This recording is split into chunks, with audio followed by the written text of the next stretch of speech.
Una de les principals preocupacions per les empreses, ara per ara, és la manca de liquiditat. La morositat i el cobrament a molt llarg termini han provocat el tancament de molts negocis, sobretot de moltes pimes. En aquest sentit, Pimec ha liderat la reivindicació per canviar la llei de morositat. Un cop que aquesta llei s'ha canviat i s'ha aprovat, Pimec del Vallès Oriental ha valorat aquest canvi normatiu aquest dimecres a Granollers. Segons càlculs de la patronal Pimec, les empreses vallesanes estalviaran gairebé 53 milions i mig d'euros amb la nova llei contra la morositat. Un estalvi en costos simplement pel fet de cobrar al dia. Si la llei s'aplica tal com està escrita, Pimec assegura que molts negocis tenen la supervivència garantida. Perquè si les empreses poguéssim arribar a que això tirés endavant, pràcticament no necessitaríem ni la banca, perquè el poder cobrar a 30 dies en les administracions i a 60 dies en el públic, en les empreses privades, la cosa funcionaria molt bé. Després de moltes reclamacions de la petita i mitjana empresa i dels gremis, el Congrés dels Diputats ha aprovat per unanimitat la nova llei contra la morositat fa unes setmanes. Tot i així, Pimec considera que l'impulsor polític de la reforma va ser Convergència i Unió, en especial el diputat Josep Sánchez Llibre.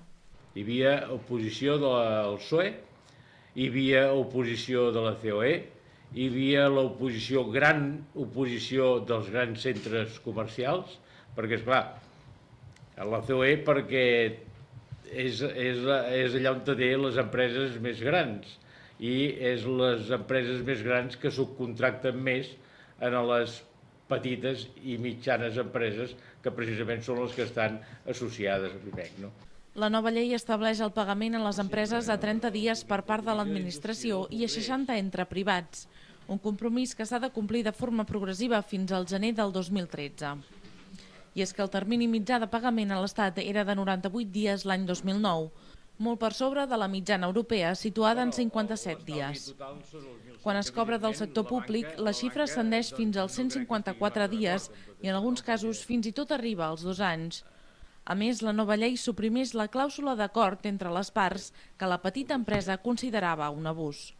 Pimec ha assegurat moltes vegades que la morositat era el gran problema que comportava tancaments en les pimes i destrucció d'ocupació. Ara veuen el futur amb optimisme i solvència. Si això s'arriba a poder portar a terme i funciona, els bancs difícilment per descompte de paper i poder treballar tranquil·lament es tinguin de necessitat. Cobrar 60 dies en lloc de 98 suposarà, segons Pimec, un estalvi anual a Catalunya de 1.100 milions en costos financers per les pimes. Tot i els canvis, una directiva comunitària estableix que el termini normal de cobrament ha de ser 30 dies, una fita encara llunyana però obligatòria. Un atac a l'estat del benestar, un pas per ser més al Marroc que no pas a Alemanya. Així han definit els líders sindicals de la nostra comarca la reforma laboral del govern central aquesta setmana al tal com raja. Per la seva part, també hi ha assistit el president comarcal de Convergència Democràtica, Feliu Guillaumes, que ha valorat l'actualitat general i també la comarcal. El secretari comarcal del sindicat UGT, Òscar Riu, ha encetat aquesta setmana les entrevistes de valoració de l'any al tal com raja. Riu ha defensat els sindicats, que no han convocat grans mobilitzacions fins ara, perquè, segons ells, els drets dels treballadors no havien estat vulnerats. En qualsevol cas, assegura que la reforma laboral serà un pas enrere. S'està dient, la reforma laboral serveix per quan hi hagi un altre moment de crisi poder acomiadar els treballadors més fàcilment, els treballadors que tenen uns drets, i per tant ja veurem.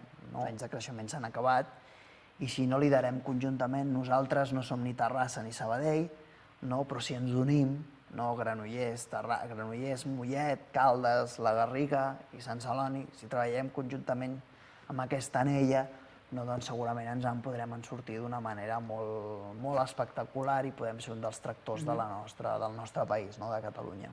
Per la seva part, el secretari general de Comissions Obreres al Vallès Oriental Maresme, Ovidi Huertas, ha assegurat que el que està en joc no només és el mercat de treball, sinó l'estat del benestar.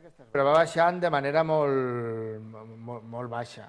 I ara aquest mes de juliol serà escandalós, perquè tots aquests plans d'ocupació que la consellera Els plans, aquests 25.000 per tota Catalunya, no sé què. Clar, aquesta comarca al mes de juliol sortiran com menys aturats. Això és una mica trampes en el solitari. A veure, jo el que veig pels contactes que tinc amb la xarxa industrial, a l'atur està com estava. Una altra cosa és que hi ha cosetes puntuals, de serveis, sobretot, que sí que s'han reforçat. L'estat de benestar d'aquest país està en perill. I està en perill, i cada dia ho veiem. Avui a la ràdio sentia d'informes de copagament, on ja he sentit que inclús l'informe pot dir que haurien de pagar el menjar i l'habitació de l'hospital. O sigui, el tema de bonificar a qui tingui una pòlissa d'assegurances privada, al final, temes de bonificar a qui tingui un pla de pensions privat. O sigui, tot això vol dir un canvi de model social, totalment diferent al que hem tingut fins ara. Dijous ha estat el torn del president comarcal de Convergència Democràtica, Feliu Guillaumes. Tot i reconèixer que la ciutadania pot estar cansada del tacticisme dels partits, assegura que els ciutadans han de saber diferenciar. Jo crec que s'equivoquen molt els espanyols en aquest sentit. L'únic que estan generant és una reacció molt multiplicada aquí a Catalunya. Crec que és absurd, estem a anys llum, o sigui, en un estudi del Consell d'Europa deia que l'estat espanyol és encara dels més centralitzats que hi ha en Europa, fora del tema de França, doncs poca cosa més. Ens han passat per davant d'això, a Bèlgica, ens ha passat per davant Anglaterra, que tot això no ho tenia, Gran Bretanya, amb les autonomies, de manera que no sé quina por tenen arribar a un sistema com l'alemany. Estem relativament tranquils de les últimes filtracions que han sortit al periòdico. Si s'hi fixa, l'última carta al periòdico era una carta que escrivia el senyor Félix Millet a la direcció de Convergència dient que havia demanat a Convergència que posés un cap de llista determinat i que Convergència li havia dit que no i que ara ell volia que com a mínim aquest senyor fos regidor i que Convergència li va continuar dient que no i que finalment aquest senyor no hi va anar. Jo crec que aquesta carta, que s'ha filtrat, suposo, amb una intenció de fer-nos mal, però el que demostra justament el contrari, que l'ascendència del senyor Félix Millet a Convergència era totalment mínima. La setmana vinent seran entrevistats els presidents comarcals d'Esquerra Republicana i el Partit dels Socialistes i un representant de la Unió Empresarial Intersectorial.